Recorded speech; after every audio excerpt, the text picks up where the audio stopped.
Немножко освежим тебя, покрасим. Стилист Фаниля Акберова – мама 3 детей. В семье работал только папа, денег хватало с трудом. При этом Фаниля мечтала о собственной студии красоты. Воплотить идею в реальность смогла по социальному контракту. Это когда государство дает деньги на свое дело. Теперь у нее есть собственная студия. Я с бизнес-планом обратилась в соцзащиту. Они попросили принести мне доходы моей семьи. Оформила самозанятый, и мне вот с бизнес-планом пришло одобрение. В бизнес-план входит, какую деятельность я буду делать, и что мне надо, и что я должна купить. Фаниля получила 150 тысяч рублей, закупила оборудование, стеллажи, зеркала, материалы и обустроила уютную студию. Клиенты уже оценили.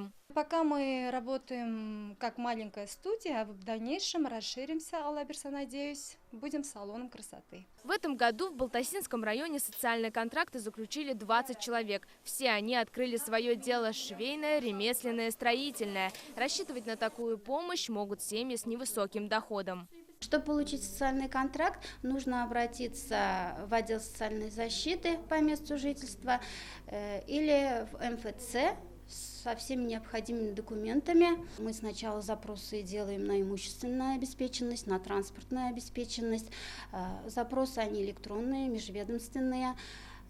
Дальше они предоставляют нам свои доходы. Как отметила сегодня глава Минсоцзащиты Республики Эльмира Зарипова, в Татарстане заключили более 7 тысяч таких контрактов. Обязательство гражданина начать собственное дело и с тем, чтобы, конечно же, поднять доходы и выйти вот на эту постоянную траекторию, когда труд помогает человеку поднять, изменить свое качество жизни. В этом году размер помощи увеличили. На развитие индивидуального предпринимательства и самозанятости теперь можно получить 350 тысяч рублей. На ведение личного подсобного хозяйства до 200 тысяч. За каждый рубль нужно отчитаться. Лилия Бнеева, Алмаз Зиединов, ТНВ, Балтасинский район.